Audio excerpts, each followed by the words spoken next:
भाव आल्यानंतर आमचे लोक सुखी झाले, श्रीमंत झाले. परंतु हा पैसा टिकवताना ज्या अडचणी आल्या त्यामध्ये एक अडचण होती की आम्ही दारू सोडायला पाहिजे होती.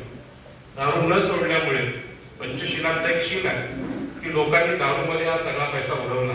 जे सगळे आमच्या तुर्भे नवी मुंबईमध्ये 2 बाय 2 चौरस किलोमीटरवर 28 लेडीज सर्व्हिस असलेले बार तयार झाले. ते बार कोणी टाकले, त्यांच्याकडून पैसा कसा काढला.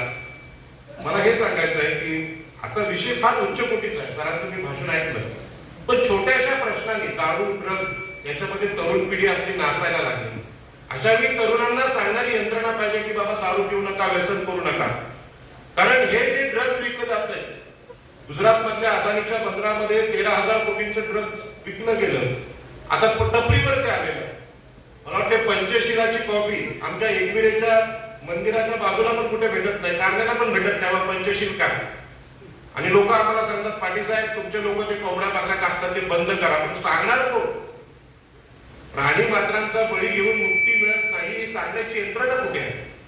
तुम्ही ते पंचशील तिथे उपलब्ध करा, लोक त्याचा विचार करतील. पण ते नाही आहे. बौद्ध लेणी तर आहेत पण तिथे नाही. आणि म्हणून माझ्या लक्षात असं आलं की दिवा पाटील, दत्ता पाटील यांच्याशी मी बोललो. त्यांनी पण कबूल केलं की होय आपण लोकांना जमिनीचे अधिकार देतो.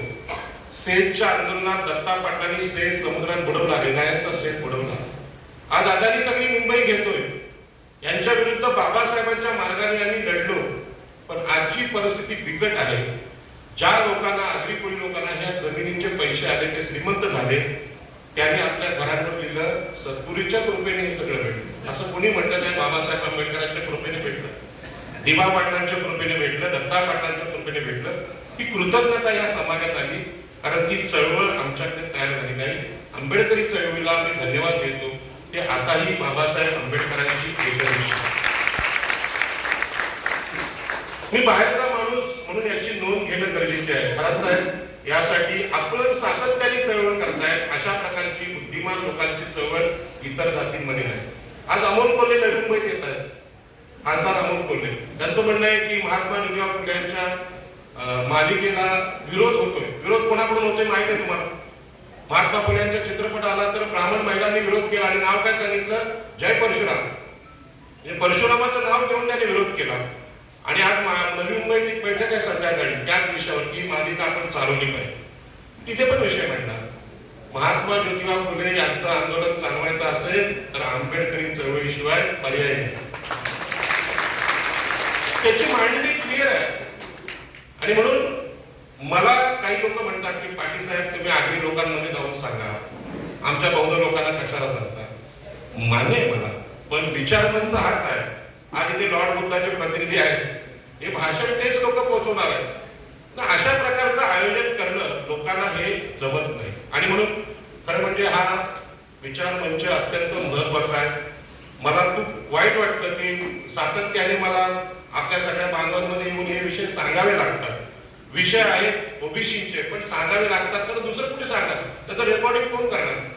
म्हणून डी.एल. कांबळे सरांनी जी धम्मपद आणि पुस्तकं लिहिली ती नव्याने भगवान बुद्धाच्या वाटेवर चालणाऱ्या लोकांसाठी अत्यंत महत्वाचं साहित्य आहे.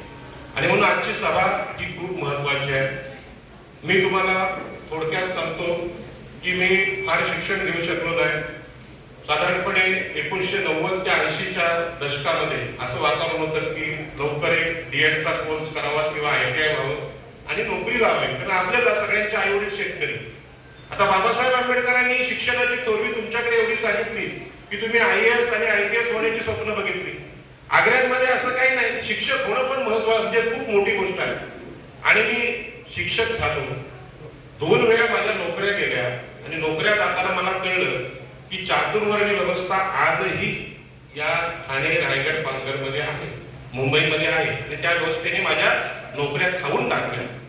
आणि मग त्यातून जे मला कळलं, आंबेडकरी लोक भेटले आणि मी ठरवलं की बाबासाहेबांच्या चळवळीचा अर्थ. तोपर्यंत मला खरोखर नारायण नागू, दत्ता पाटील, बाबासाहेब काही माहीत नव्हतं. आणि ते माहीत झाल्यानंतर माझ्या लक्षात आलं की हे नेहमी चालू आहे. आपले लोक मार खातात, फटके खातात, जीवनातून उद्ध्वस्त होतात.